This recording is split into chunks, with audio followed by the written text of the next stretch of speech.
Bem-vindos à Hora da Verdade. O nosso convidado é o deputado do Partido Comunista Português e vice-presidente do Parlamento, António Filipe, a quem agradeço ter aceitado o nosso convite. António Filipe, o líder parlamentar não foi reeleito, o vice-presidente do Parlamento não foi reeleito. Houve aqui uma falha na estratégia do Partido Comunista Português, ou seja, o partido apostou mal nos distritos onde colocou as suas peças-chave? Não, houve um verdicto eleitoral que temos que respeitar. Ou seja, sabia-se que em determinados círculos eleitorais a eleição não era fácil e, portanto, havendo uma quebra eleitoral, o risco de não eleição existia, mas o partido decidiu, e bem, do meu ponto de vista, assumir esse risco. Ou seja, nós não podemos ter medo dos eleitores e, portanto, temos de nos submeter ao eleitorado assumindo as nossas responsabilidades. E a democracia, há momentos em que se ganha, há momentos em que se perde. E, portanto, neste caso, houve não eleição de alguns deputados que obviamente, significou um retrocesso eleitoral. Portanto, o objetivo era que eles fossem eleitos, não é? Não foram e, portanto, agora é com isso que temos de viver nos próximos anos e, portanto, com menos deputados na Assembleia da República e procurando encontrar soluções para que a voz do PCP na Assembleia da República continue já não com a mesma capacidade de intervenção que tinha, em termos quantitativos, não é? Portanto, será necessário, obviamente, adaptar a intervenção do grupo parlamentar a esta nova realidade, mas o importante é que a voz do PCP continue ativa na Assembleia da República. E a não eleição de deputados dos Verdes nestas legislativas acaba com a CDU? Não, já foi dito que não, portanto a CDU manter-se-á, portanto a CDU nas autarquias locais é uma coligação permanente e manter-se-á como tal. Na Assembleia da República, como se sabe, isso não acontecia, portanto a CDU é uma coligação pré-eleitoral, mas depois dava lugar a dois grupos parlamentares distintos, neste caso infelizmente só haverá um, portanto o PEV não terá representação parlamentar, mas a CDU vai manter-se enquanto coligação eleitoral. Para todas as eleições, é previsível que numas próximas eleições o PCP possa libertar-se dessa aliança que, pelos vistos, não acrescentou, não somou desta vez nada? Eu creio que acrescenta, quer dizer, eu creio que a perda da CDU é comum, quer dizer, nós não dissociamos na CDU o PCP dos Verdes, são dois partidos que integram a coligação, embora com um peso diferente. Infelizmente os deputados do PEV não foram reeleitos e, portanto, o PEV não terá grupo parlamentar, mas a cooperação entre os dois partidos vai manter-se e, portanto, eu creio que não está em cima da mesa de desfazer essa coligação. Creio que ela, enfim, manter-se-á. Mas tendo em conta a percepção que há na sociedade portuguesa de cada vez mais a necessidade do tema ambiental, o PCP não sente qualquer responsabilidade por ter arrastado o PEV para este resultado eleitoral, para o seu desaparecimento do Parlamento? Porque as perdas não foram exclusivamente do PEV, foram também do PCP, como se viu, e com perdas significativas. No seu caso, por exemplo, também. No meu caso também. E, portanto, enfim, obviamente que isto afetou ambos os partidos da coligação e, portanto, o PCP perdeu deputados, o PEV também, o PEV tendo menos, enfim, foi mais afetado porque perdeu representação parlamentar, mas o PEV, se formos ver as coisas, deixa a obra feita no Parlamento, em termos de luta por várias causas de direito ao ambiente. Mas que outros vieram a aproveitar, não é? O PAN, nomeadamente. Sim, o PAN também o LIVRE agora também. Sim, o PAN não teve propriamente um sucesso eleitoral, como sabemos. Também conheceu um retrocesso muito significativo e deixou de ter grupo parlamentar. E, portanto, esta eleição do dia 30 de janeiro provocou, de facto, alterações muito significativas no Parlamento, que afetou muitos partidos. E, portanto, vai ser uma legislatura, desse ponto de vista, muito diferente das anteriores. A centralidade do Parlamento perdeu-se com esta maioria absoluta. Qual é que é a saída para o PCP? A contestação nas ruas? O PCP volta a ser o partido de protesto? Não, o PCP nunca foi um partido só de protesto. O PCP mas também protesta, é um partido de protesto quando é necessário protestar, mas não é apenas um partido de protesto, é um partido capaz de assumir responsabilidades, que assume em diversas autarquias do país, em que assume a respectiva governação, assume responsabilidades em algumas autarquias, mesmo não estando a maioria, e, portanto, aceitando responsabilidades que lhe sejam atribuídas. E a nível nacional demonstrou que é um partido que, para além de estar com as populações, com os trabalhadores, quando é necessário protestar, quer levando a voz do seu protesto à Assembleia da República, quer estando junto dos trabalhadores e das populações, onde elas protestam nos locais onde o fazem, mas também demonstrou que é um partido que capaz de contribuir para encontrar soluções, e creio que uma das lições dos últimos 6 anos passou precisamente por aí. Ou seja, não é um partido só de protesto, é um partido que protesta quando acha que deve protestar, mas também é um partido de proposta e de construção de soluções, e capaz de fazer as convergências necessárias para que esses avanços e para que os objetivos por que luta possam ter vencimento. Acredita que esta legislatura, que vai até 2026 e é um bocadinho mais longa do que o normal, acredita que esta legislatura vai até ao fim, até tendo em conta a rua e a contestação social, que é previsível, e que, se o Governo não vai ressentir-se desse desgaste a dada altura e deitar a toalha ao chão neste contexto? Nós não estamos a pensar que a legislatura não vá até ao fim, quer dizer, as legislaturas, em princípio, vão até ao fim, excepto quando não vão. Isto é uma verdade lá para Alice. E esta é uma maioria absoluta, não é? Mas havendo uma maioria absoluta, tudo leva a crer que a legislatura possa ir até ao fim. Já tivemos legislaturas de maioria absoluta que não foram até ao fim, mas isso por outras razões. E, portanto, em princípio, irá até ao fim. Agora, vamos lá ver. Eu creio que a questão de haver mais ou menos contestação depende também da política do governo, quer dizer, não é vamos lá ver, a contestação não é uma coisa que surge automaticamente, ou seja, há um partido que decide que vai haver contestação. Não é assim, quer dizer, há contestação quando há razões objetivas para haver e quando as pessoas estão dispostas, de facto, a agir e a atuar. Mas o PCP continua a dizer que há muitas razões para essa contestação. Sim, e tem havido, quer dizer, nós se formos ver, há muitos problemas que não estão resolvidos, e há muitas lutas por esse país fora, quer dizer, só que a contestação tem muitas formas, portanto há formas diversas de contestar, não é? Seja através de... E quando falamos em contestação, estamos a falar de uma contestação evidentemente feita nos termos democráticos, ou seja, a atividade cívica dos cidadãos não se limita, não são apenas os deputados, embora eles representem os cidadãos da Assembleia da República, mas há outras formas dos cidadãos se manifestarem, felizmente, e podem fazê-lo, quer junto à Assembleia da República, através de exercendo o direito de petição, procurando ser recebidos pelos grupos parlamentares ou manifestando-se, e tem havido muitas lutas, mesmo até praticamente durante a campanha eleitoral.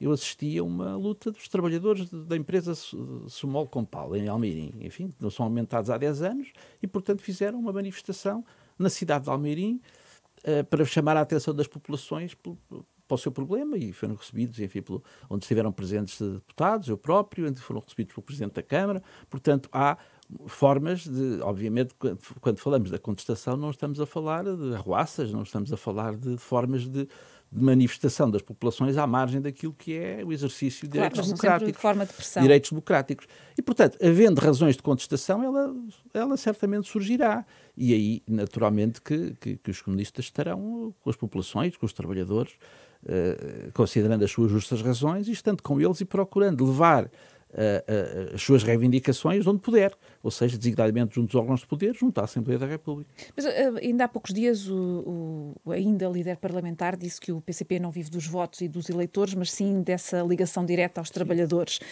Isto não é contraditório? Ou seja, como é que se influenciam as políticas? Das duas uma, ou temos uma contestação tão grande que se calhar até já ultrapassa esse limite e chega ao ponto da arruaça para, de facto, ter algum resultado num governo que tenha maioria absoluta.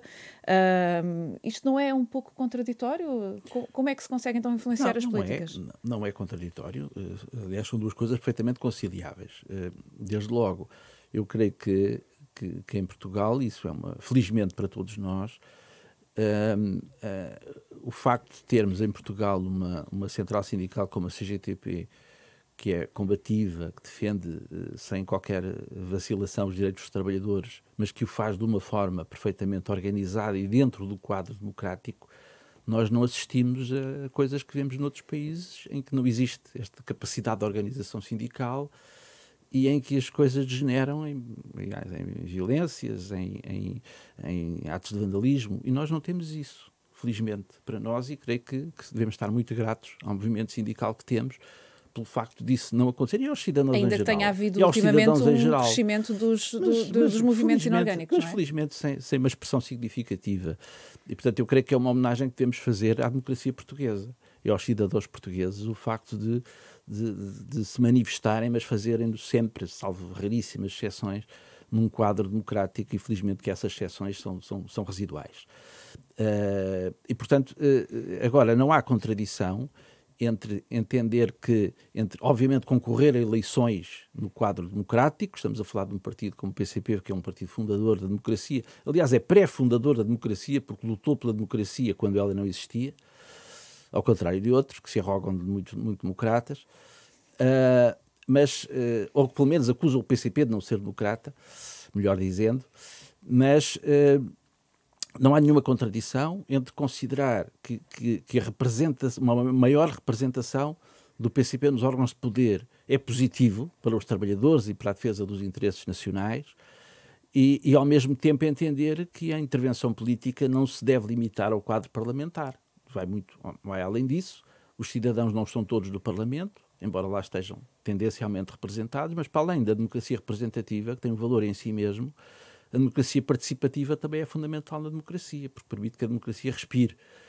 E aí, naturalmente, que a intervenção dos partidos não se deve esgotar, do nosso ponto de vista, no plano parlamentar, mas, obviamente, tem outras formas de intervenção igualmente legítimas e igualmente importantes. E no Parlamento, a quem é que o Partido Comunista Português vai fazer agora a oposição? À direita ou ao Partido Socialista com maioria absoluta? Por definição, a oposição, no quadro parlamentar, as coisas dividem-se entre governo e oposição, mas há oposições diferentes. E qual é que vai ser a oposição do PCP? E, portanto, a oposição que o PCP fizer é uma oposição pela esquerda, relativamente ao governo, muito diferente da oposição que certamente os partidos da direita quererão fazer, o que não quer dizer que, por vezes, essa contestação não incida sobre o mesmo objeto, ou seja, nós podemos estar a manifestar a nossa oposição relativamente a um diploma concreto que o governo apresenta, uma proposta que o governo apresenta, algum aspecto da política do governo, fazendo por razões inteiramente diferentes. E por isso é que às vezes há comparações que não fazem nenhum sentido, como dizer, mas o PCP juntou os seus votos ao PSD ou ao CDS, mas por razões completamente diferentes. E, portanto, isso pode coincidir na prática, mas as razões serem outras. E, portanto, eu diria que não há governo e oposição, há governo e oposições. E num quadro de maioria absoluta de um governo do Partido Socialista, é óbvio que haverá oposições de sentido diverso. E o que é que espera do Presidente da República? Que tipo de papel deve ter o Presidente da República agora nestes não 48, mas 56 meses, porque será uma legislatura de mais de 4 anos, não é? Bem, o Presidente da República certamente continuará a falar muito ao país, porque é a sua natureza, mas há um dado que é objetivo, é que em situações de maioria absoluta, o papel do Presidente da República no sistema político resulta diminuído. Resulta diminuído na medida em que os vetos presidenciais não têm o mesmo alcance, ou seja, na medida em que... Podem ser facilmente contrariados no Parlamento. Ou seja, na medida em que uma maioria absoluta pode sobrepor-se a um veto presidencial de um diploma que seja aprovado na Assembleia da República, isso leva a que o Presidente da República esteja mais limitado no alcance do exercício do direito de veto. Mas espera que ele volte a falar tanto como fazia antes. E o que é que espera ouvir dele? Eu acho que o Presidente da República vai... Enfim, a previsão que faço é que continue a falar tanto como fazia antes, e como já fazia antes de ser Presidente da República. E, portanto, mas não vai ser diferente, não prevê que seja diferente. Conhecendo as características... Não, aliás, verificámos que o Presidente da República teve o período em que obviamente, não fez declarações públicas por razões absolutamente compreensíveis durante a campanha eleitoral, embora tenha feito um apelo ao voto no dia anterior às eleições com um conteúdo muito, muito discutível. Mas não estou a prever que o Presidente da República, do ponto de vista da sua intervenção pública, se queira diminuir a sua intervenção. Aliás, verificamos que até a recepção à seleção portuguesa de futsal serviu para o Presidente da República enviar uns recados sobre a aplicação dos fundos europeus. E, portanto, não é de prever que o Presidente da República, desse ponto de vista, reduza a sua intervenção pública. Agora, do ponto de vista da sua capacidade de intervenção concreta, designadamente relativamente ao exercício do direito de veto, ele sai diminuído. E a história da democracia portuguesa tem demonstrado que em situações de maioria absoluta assistimos a um menor protagonismo do papel do Presidente da República no sistema político, e creio que isso é incontornável, e isso certamente que acontecerá. Ou seja, diria que, além daquela acusação de que o Presidente da República ajudou o PS, que é uma acusação que o PCP tem feito, além de ter ajudado o PS, na verdade, afinal, acabou por se prejudicar a si próprio. Eu creio que o Presidente da República, pelas suas intervenções públicas, procurou, sobretudo, apelar a um bloco central. Com a decisão de dissolver a Assembleia. Um bloco central informal. Eu creio que tudo apontou, enfim, o sentido geral da intervenção pública do Presidente da República apontava muito para a existência de um bloco central informal, ou seja, não havendo maioria absoluta, porque ela de facto não estava nas previsões, haver um governo do PS que contasse com a complacência do PSD, ou um governo do PSD que contasse com a complacência do PS. Diria que deu um tiro no pé? Ia muito nesse sentido. Agora, eu creio que provavelmente os resultados eleitorais escaparam enfim, às previsões do Presidente da República, como escaparam às previsões de toda a gente. E, portanto, era uma maioria absoluta que não era esperada, mas que teve causas, naturalmente, para acontecer, porque tudo o que acontece tem as suas causas. Ela não acontece por acaso, acontece pelo ambiente mediático que foi criado designadamente através de sondagens que se revelaram absolutamente erradas e que terão contribuído, certamente, para condicionar, num certo sentido, o voto dos eleitores, o comportamento eleitoral de muitos milhares de cidadãos, e que terão conduzido provavelmente a uma maioria absoluta que ninguém esperava. A atual legislatura ainda não terminou, estamos a dias do final. Não há propriamente uma vacatura e mantém-se, por isso, o António Filipe como deputado e como um dos vice-presidentes do Parlamento. Imagino que veja com maus olhos um deputado do Chega desejar ocupar esse lugar institucional. Eu acho que esse é um daqueles não assuntos com que no nosso país nos entretemos muito. Porque eu também nunca fui eleito por unanimidade. Ou seja... Mas teve os votos suficientes. Teve os votos suficientes. Que é aquilo que parece que não vai acontecer. Mas nunca fui eleito por unanimidade. Ou seja, nunca nenhum deputado foi coagido a votar numa candidatura, seja a Presidente da Assembleia, seja a Vice-Presidente. Quer dizer, todos nos lembramos que o PSD... candidatou a Presidente da Assembleia da República, o Dr. Fernando Nobre, que nem os votos do CDS teve e acabou por ter que retirar a candidatura. E, portanto, os candidatos a vice-presidentes dos grupos parlamentares, a vice-presidentes da Assembleia da República, indicados pelos grupos parlamentares que têm o direito a fazer essa indicação, são submetidos ao voto dos seus pares, e ou são eleitos ou não são. É a democracia a funcionar. Isso é que é a democracia a funcionar. A obrigatoriedade, como há um partido que tem o direito a apresentar um candidato, os outros têm a obrigação indeclinável de votar nele, a democracia não funciona assim. Portanto, os deputados não votam sob coação. E, portanto, naturalmente que eu me lembro, nunca nenhum candidato a um desses cargos foi eleito por unanimidade. Portanto, há sempre partidos que votam a favor e votos contra. Eu imagino que quando fui eleito vice-presidente da Assembleia da República, posso ter tido alguns votos do PSD ou do CDS, não faço ideia porque o voto é secreto, mas eu imagino que os votos que eu não tive terão sido maioritariamente de deputados dos partidos à direita que não votaram na minha candidatura, e eu acho isso perfeitamente normal. E, portanto, agora também acho perfeitamente normal que possa haver candidatos que não tenham o número de votos necessários para ser eleitos. Já presidiu a uma comissão eventual de revisão constitucional. Acha que nesta legislatura vamos ter uma nova revisão constitucional, que já devia ter sido feita, aliás, na segunda legislatura de José Sócrates? Eu diria que poderia ter sido, mas não digo deveria, porque eu acho que...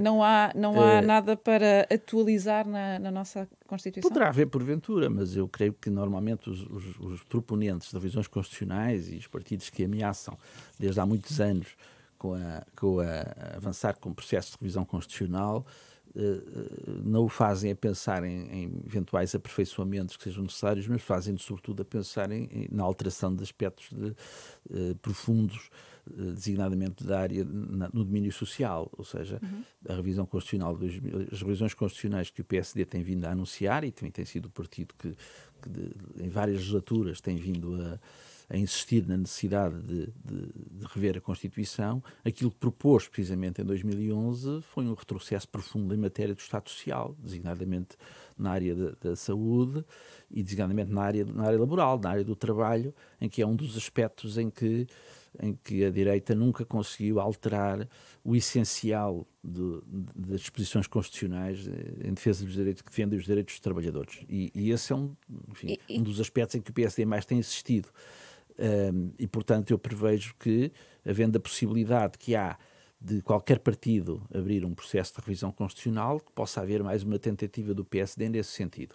E acredito que o PS poderá dar essa mão ao PSD. Eu lembro-me que na saúde, quando foi da Lei de Bases da Saúde, houve quase um entendimento do PS com o PSD. Na questão laboral, o PCP tem lutado pela alteração de regras do Código Laboral e a verdade é que tem sido sempre o PS e o PSD a chumbar isso. Acha que há aqui alguma maneira de o PS e o PSD afinal se entenderem nessas questões? Eu diria que esse perigo existe.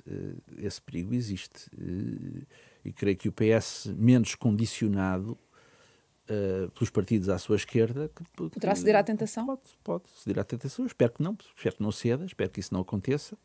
Mas, de facto... Como alguma moeda de troca? Os retrocessos constitucionais que temos tido têm sido sempre por acordo entre o PS e o PSD.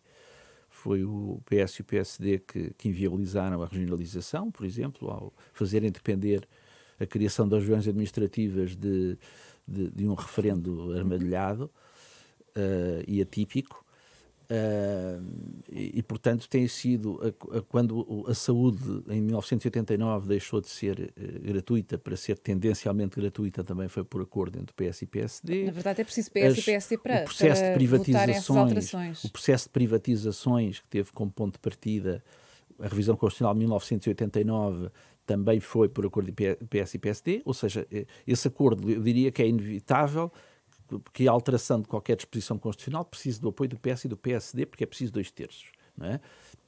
Agora, a questão é que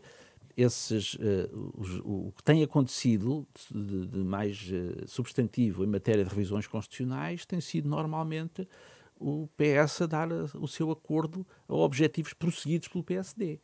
E, infelizmente, isso tem sido assim. E por isso é que as revisões constitucionais têm traduzido em retrocessos do nosso ponto de vista.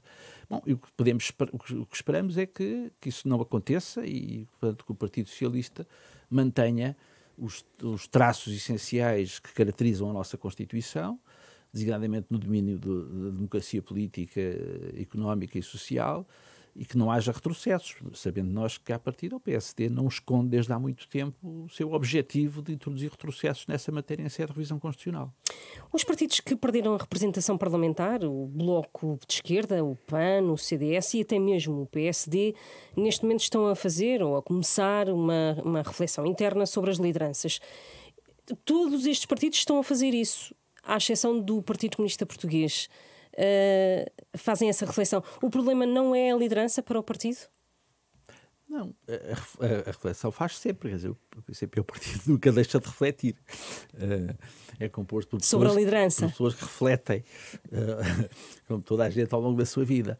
Agora, o problema é que o problema da liderança no PCP não está colocado em cima da mesa. Ou seja, nós sabemos que há partidos que para quem a liderança é o alfa e o ômega da sua intervenção política. E, portanto, fazem depender tudo da liderança. Se há uma eleição que corre mal, enfim, o problema é da liderança. Enfim, de uma forma um pouco quase, eu diria quase futebolística de entender a vida política, não é? Muda-se o treinador, a equipa joga mal, muda-se o treinador. Ora bem, o PCP não tem essa concepção acerca de si próprio e, portanto, tem a sua forma própria de funcionamento, de refletir, que implica uma participação muito ativa da parte dos militantes, de uma reflexão conjunta sobre os caminhos que o partido deve seguir. E, portanto, quando se entender que existe a necessidade de equacionar esse problema, ele será certamente equacionado, como foi no passado, quer dizer, e como será certamente no futuro. Quer dizer, o PCP nunca teve esse problema. No PCP não assume, enfim, a forma dramática que assume noutros partidos que vivem essencialmente para os seus resultados eleitorais, não é? E que, portanto, encaram a respectiva liderança como uma competição entre candidatos para ver qual deles é que teria condições para ter mais votos quando havendo eleições. Ora bem, não é essa. O PCP, não é essa a concepção que o PCP tem de si próprio e, portanto, discute a questão da liderança, enfim, como discute qualquer outra coisa da vida e da intervenção do partido, e quando se achar que é necessário haver uma alteração na liderança, ela certamente ocorrerá com toda a naturalidade. Mas o PCP também tem feito, ao contrário do que todos os outros, tem procurado sempre razões no exterior do partido nessa reflexão sobre os resultados eleitorais. Não há nada que o PCP tenha que mudar na sua estratégia? Não admitem essa possibilidade? Vamos ver. Há aqui dois aspectos. Na vida política, nenhum partido atua sozinho. Ou seja, os partidos não são ilhas na sociedade. E, portanto, evidentemente que quando falamos em resultados eleitorais, mas podemos não falar apenas em resultados eleitorais, podemos falar em influência política e social. E, portanto, os partidos não atuam sozinhos e, portanto, um resultado eleitoral é indissociável não apenas da intervenção própria do partido, mas também da intervenção dos outros, do ambiente mediático que existe e também do próprio ambiente social. E, portanto, evidentemente que a forma como a sociedade portuguesa tem evoluído nos últimos anos, ou décadas, se quiserem, designadamente da desindustrialização do país, as alterações profundas que houve na estrutura fundiária do país, com a diminuição drástica do número de trabalhadores rurais, do número de operários industriais, a destruição das grandes centuras industriais que existiam designadamente em Lisboa. E isso também se refletiu no eleitorado do PCP? Obviamente que isso reflete-se no PCP e na sua influência eleitoral e mesmo no ambiente político existente a nível internacional. Bom, obviamente que tudo isso influencia. Claro que o partido tem que procurar encontrar as melhores formas de intervir no quadro em que tem que intervir. Que é um quadro difícil, que é um quadro complexo, e procura encontrar as melhores formas, quer de intervenção política, quer também, evidentemente, da escolha dos seus representantes. O grupo parlamentar do PCP é um grupo que rejuvenesceu-se imenso. Portanto, já chegou uma altura em que chegou a ser até o grupo parlamentar mais jovem em termos etários da Assembleia da República, na legislatura anterior. E, portanto, eu creio que o partido tem procurado adaptar a sua intervenção, as suas formas de intervenção e mesmo até a forma como procura intervir publicamente. Então o que é que tem falhado? Não, tem falhado as circunstâncias em que temos que atuar, que são circunstâncias difíceis e, portanto, eu creio que os resultados eleitorais negativos podem ser assacados a erros próprios, mas não podem ser exclusivamente assacados a erros próprios. Naturalmente que importa sempre fazer uma análise profunda do que é que nós fizemos e o que é que poderíamos ter feito melhor.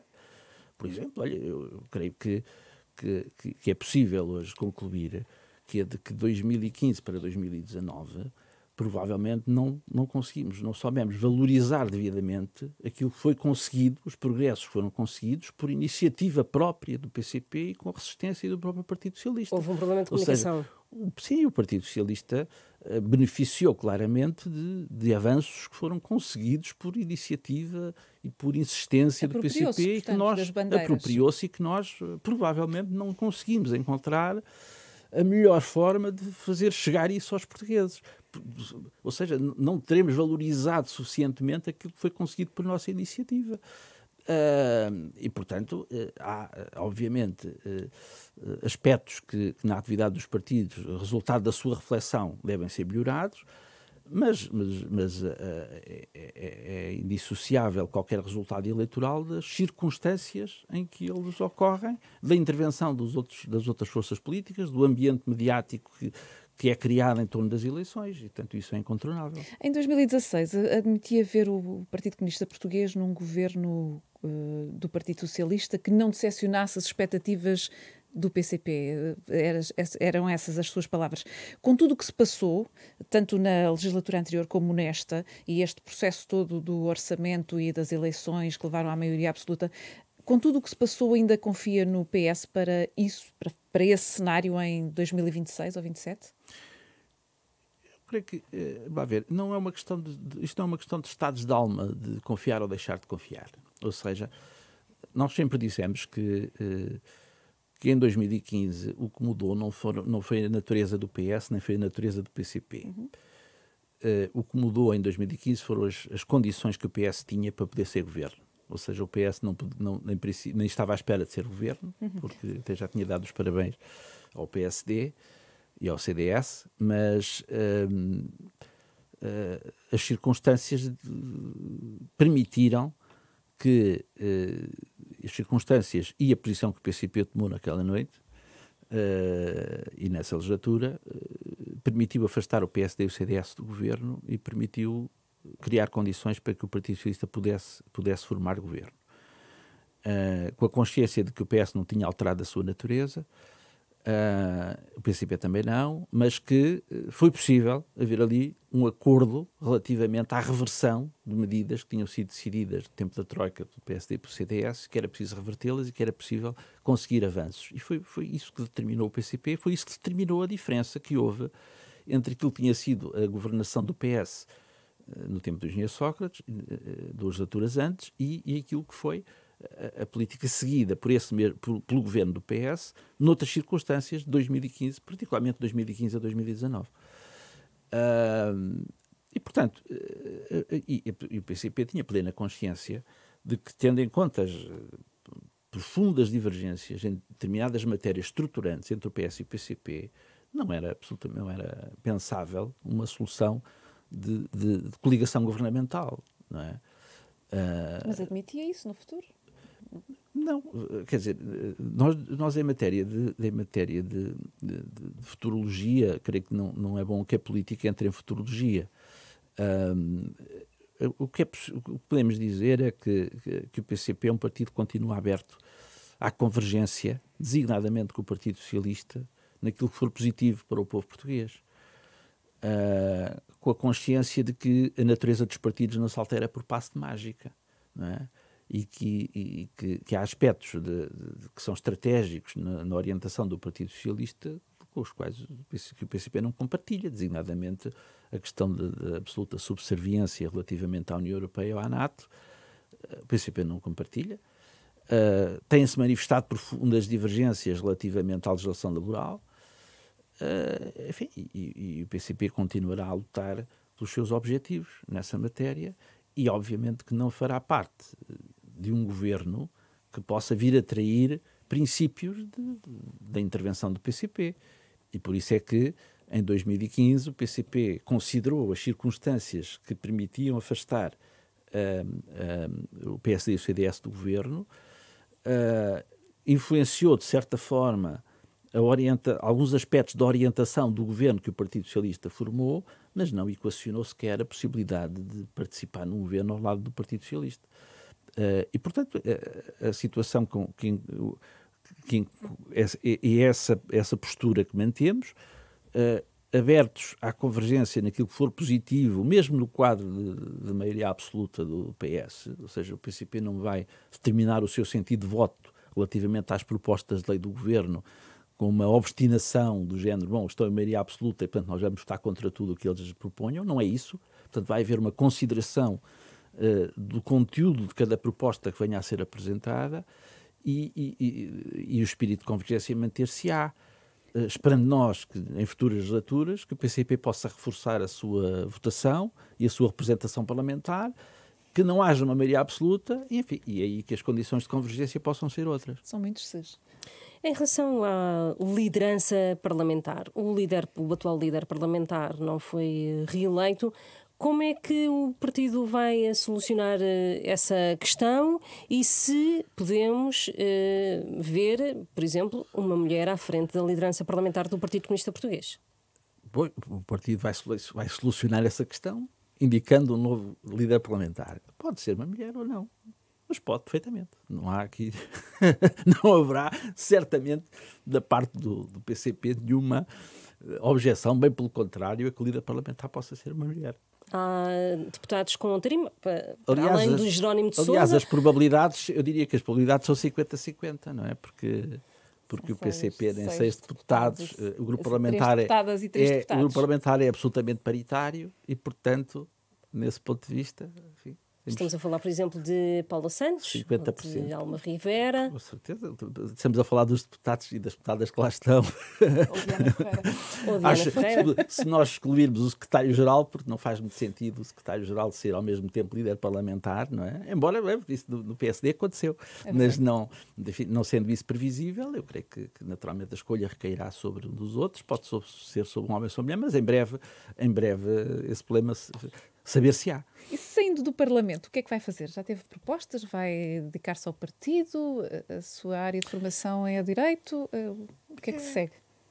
Olha, vamos ver. Quer dizer, a ligação ao partido manter-se-á. Eu sou membro do Comitê Central e, portanto, continuarei a desempenhar funções partidárias, seguramente. E provavelmente com uma disponibilidade diferente. Não em termos do tempo dedicado ao partido, porque evidentemente tem sido muito, praticamente quase a exclusividade. E portanto, nesse sentido, vou manter a ligação ao partido, para aquilo que for necessário, de apoio. E, portanto, com disponibilidade, naturalmente, para ter outro tipo de funções, que, naturalmente, agora que cessando a atividade parlamentar, haverá outra forma de participação, mas será sempre uma participação muito ativa. Em termos profissionais, eu tenho uma profissão, que sou professor universitário e jurista, e, portanto, tenho alguma ligação à universidade, embora, naturalmente, reduzida, tendo em conta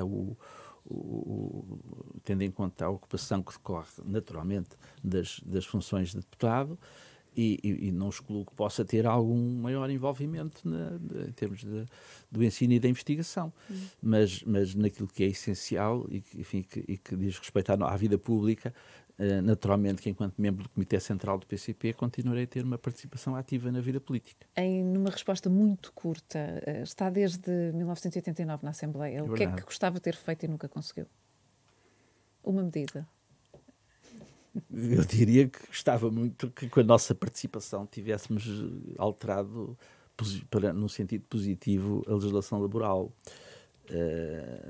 Eu diria que, enfim, tenho muita pena que as propostas que o PCP apresentou, de todos os domínios que não foram aprovadas, que não o tenham sido, mas eu creio que Portugal vive um problema muito grave, que são a falta de direitos dos trabalhadores, uma economia assente em salários baixos e na precariedade. Eu acho que isso é uma questão, é uma emergência social que isso seja alterado e, portanto, gostaria muito de que a situação em matéria de direitos dos trabalhadores fosse outra que não aquela que existe. Está assim terminado a Hora da Verdade, desta vez com o deputado António Filipe, do Partido Comunista Português, a quem agradeço muito. Até à próxima semana.